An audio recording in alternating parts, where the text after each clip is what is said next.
በባህሪ በህልውና በአገዛዝ በስልጣን አንድ አምላክ እያልን በአብ በወልድ በመንፈስ ቅዱስ ስም አምነን ልመናውና በረከቱ ረድኤቱ ለዘለዓለሙ ከኛ ጋር ይኑርና ሐምሌ በባተ በ12 ቀን የሚነበብ የሚጸለይ የቅዱስ ሚካኤል ድርሳን ይህ ነው።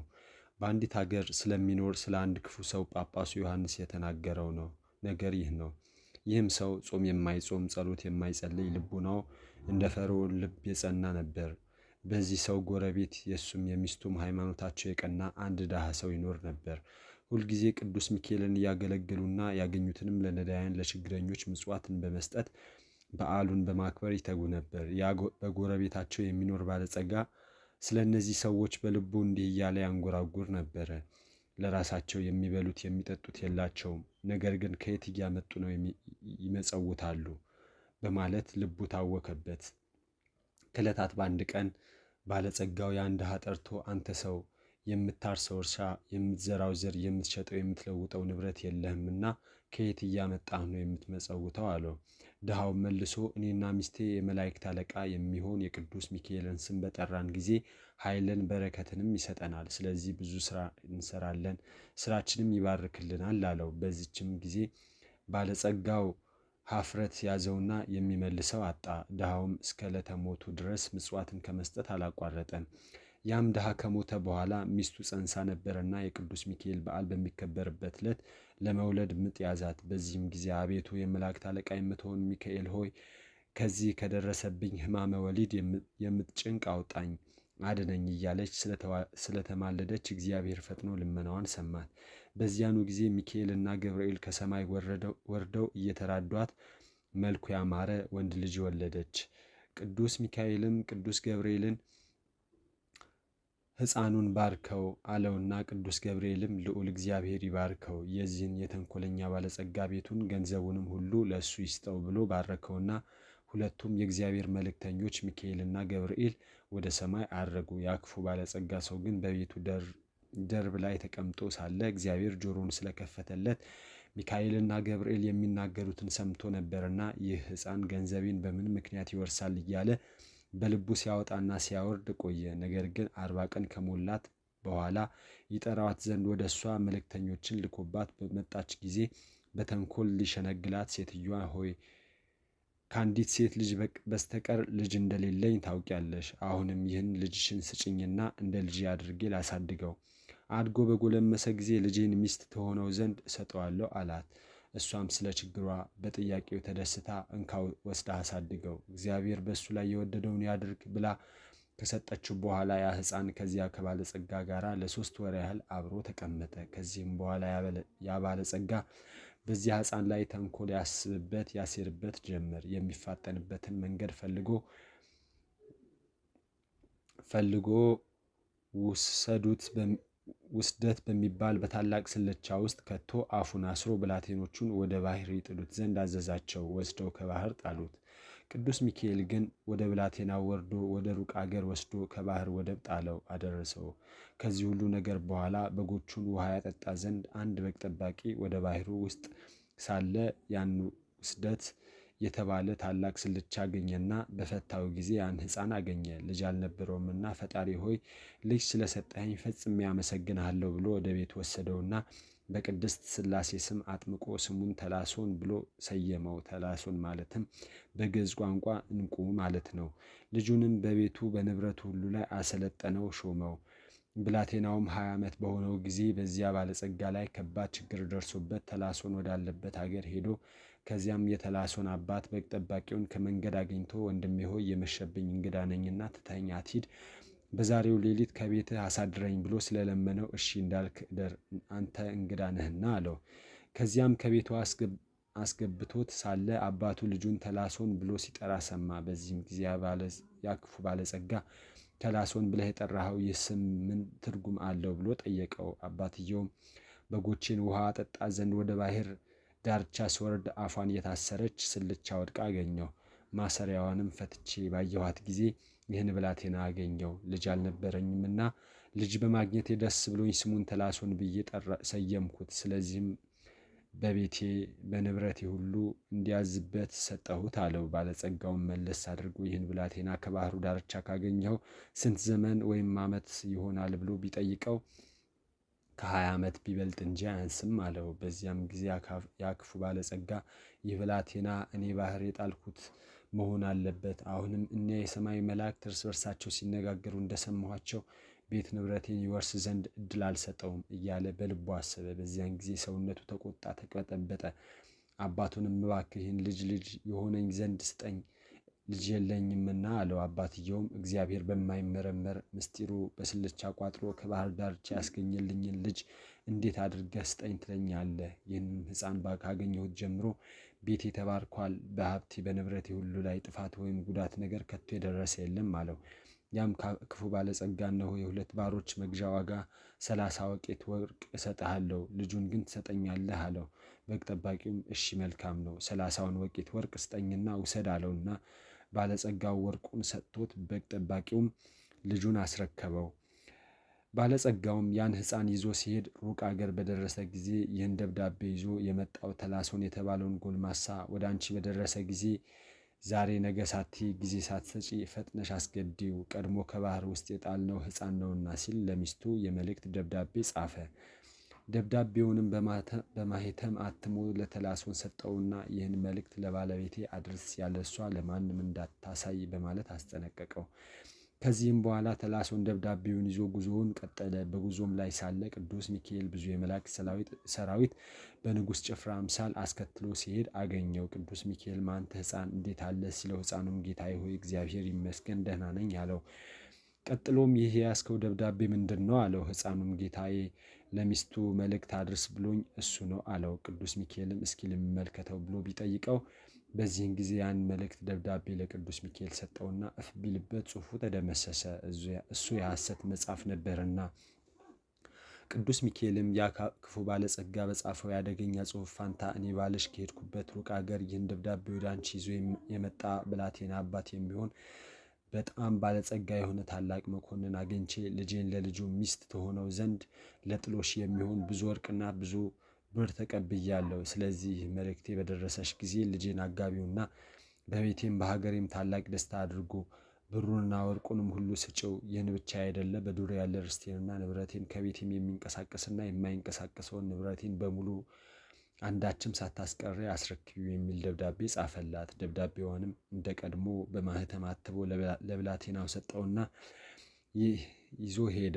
ከዚያም የመልእክቱን ደብዳቤ ለሚስቱ ሰጣትና በውስጡ ያሉትን ትእዛዛት አንብባ ከተረዳች በኋላ እንደ ትእዛዙ ፈጸመች። ከአንድ ወር በኋላ ያ እኩይ ባለጸጋ ወደ ሀገሩ ተመልሶ ሲገባ ወደ ከተማ በተቃረበ ጊዜ ብላቴኖቹ አገኛቸውና ደህና አላችሁን ብሎ ጠየቃቸው። እሱንም በጣም ደህና ነን፣ ሚስትህም የመልእክትህን ደብዳቤ እንደደረሳት በትእዛዝህ መሰረት ከእኛ ጋር ታላቅ ደስታ ስታደርግ ሰንብታለች አሉት። እሱም በምን የተነሳ ምክንያቱስ ምንድን ነው ብሎ ቢጠይቃቸው ደብዳቤ አሲዘህ ለላከው ብላቴና ልጅህ ሚስት ትሆነው ዘንድ ዳሩለት ብለህ አዘህ ነበርና ስለዚህ ልጅህን ዳረችለት። በቤት በዱርህም ያለውን ንብረትን ሁሉ አንዳችም ሳታስቀር ሰጠችው። አሁንም እነሆ እየበሉና እየጠጡ በከበሮና በመሰንቆ በበገናም እየዘመሩና እየዘፈኑ በታላቅ ደስታ ላይ ይገኛሉ አሉት። ይህንም ከሰማ በኋላ ታላቅ ሐዘን አደረበት። ከፈረሱም እወጣለሁ ሲል እርካቡ ተበጠሰበትና ከኮርቻው በታች ባለች በገዛ ሰይፉ ላይ ወደቀና ሆዱ ተሸርክቶ ሞተ። ሚስቱም ታላቅ ጩኸትና ዋይታ፣ ሁካታና ጫጫታ እንዲሁም መሪር ልቅሶን በሰማች ጊዜ ከፍተኛ ድንጋጤ አደረባት። ወዲያው የሞተው ባሏ እንደሆነ በሰማች ጊዜ ከሰገነት ላይ ወድቃ ሞተችና ሁለቱም በአንድ ቀን ተቀብረው አደሩ። ከዚህም ሁሉ ነገር በኋላ ያ ብላቴና በስራው ሁሉ እግዚአብሔርን እያገለገለ ኖረ። እግዚአብሔር እንደተባረከና ሊቃነ መላእክት በሚሆን ከቅዱስ ሚካኤልና ከቅዱስ ገብርኤል ባደረበት በረከት የጌታችን የኢየሱስ ክርስቶስ በዓላት የሚሆኑ በበዓለ ጌና ኤጲፋንያ፣ በበዓለ ጥምቀቱና ለአስተርእዮቱ እንዲሁም አምላክ በወለደች በእመቤታችን በዓልና በየወሩ በ12 ቀን የቅዱስ ሚካኤልን በዓል በማክበር እግዚአብሔር ከሰጠው ገንዘብ ሁሉ ላይ ለነዳያን ለችግረኞች እየመጸወተ ይኖር ጀመር። እንዲሁም እያደረገ ሲኖር ክቡር የመላእክት አለቃ የሚሆን የቅዱስ ሚካኤል በዓል በሚከበርበት በኅዳር 12 ቀን አርፎ አምላክን በወለደች በድንግል ማርያም አማላጅነት ሩህሩህ በሚሆን በቅዱስ ሚካኤል ልመና የእግዚአብሔር ወልድን ሰው መሆን ያበሰረ በቅዱስ ገብርኤል ጸሎት ፍጹም መንግሥተ ሰማያትን ወረሰ። እንግዲህ ቅዱስ ሚካኤል ያደረገው ተአምር ተቆጥሮ የማያልቅ ነው። ነገር ግን በስሙ ነዳያንን በምጽዋት እና እናስባቸው ዘንድ እግዚአብሔርንም በጸሎቱ እያሳሰበ ኃጢአታችንን ያስተሰርይልን ዘንድ ካደረጋቸው ተአምራት ከብዙ በጥቂቱ ጻፍን። እነሆ እኔ በኢትዮጵያ ጳጳስነት የተሾምሁ ዮሐንስ እግዚአብሔር የሰጠኝ፣ እናንተም ልጆቼ ሆይ ሰውን ወዳጅ በሚሆን በእግዚአብሔር ዘንድ ቸርነትን፣ ይቅርታን፣ ባለሟልነትን እናገኝ ዘንድ ተግታችሁ ጸልዩ። የመላእክት አለቃ በሚሆን በቅዱስ ሚካኤል ጸሎት የወልደ እግዚአብሔር ሰው መሆኑ ያበሰረ በቅዱስ ገብርኤል ልመና አምላክን በወለደች በእመቤታችን አማላጅነት በመጥምቁ በዮሐንስ ጸሎት በጻድቃን በሰማዕታት አማላጅነት በአርባዕቱ እንስሳ ኪሩቤል በ24ቱ ካህናተ ሰማይ ሱራፌል ይቅር ይለን ዘንድ ለአብ ለወልድ ለመንፈስ ቅዱስ ምስጋና ይሁን። የሊሁ የቅዱሳን ሁሉ በረከታቸው ሀብተ ረድኤታቸው ከእኛ ጋር ይኑር። ይህን መጽሐፍ የጻፈውን ያጻፈውን ንባቡንና ምስጢሩን አስማምቶ የተረጎመውን ያነበበውን የሰማውን ሁሉንም በአንድነት እግዚአብሔርን በመንግሥተ ሰማያት ይማራቸው፣ አሜን። ተፈጥሮ ከነደ እሳት የሆነ ተቀዳሚ ተከታይ የሌለው የእግዚአብሔር ወልድ አገልጋይ የሚሆን ማዕረጉ ከፍ ያለ ከናፍሩ የምስጋና መፍሰሻ የሆነ ከአንደበቱ የእሳት ብልጭታ ነጸብራቅ እሳት የሚወጣ መጎናጸፊያው መብረቅ እሳት የሆነ በነበልባለ እሳት የተሸለመ የተጠሉ ጎስቋሎች የሰይጣንን ሰራዊት አጋንንትን የሚታጨዱበት የሥላሴ ስልጣነ ሰይፍ በእጁ የተያዘ የመላእክት አለቃ የሚሆን ቅዱስ ሚካኤል ያደረገው ተአምር ይህ ነው። በልመናው በአማላጅነቱ ያመን የወንጌል ልጆች የምንሆን እኛ ሁላችን በእሱ ዘንድ አደራ ይቀበለን፣ ከወገኖቹ ጋርም ይጠብቀን። በየዕለቱም በረድኤቱ ይጎብኘን፣ እጁን ዘርግቶ ይባርከን።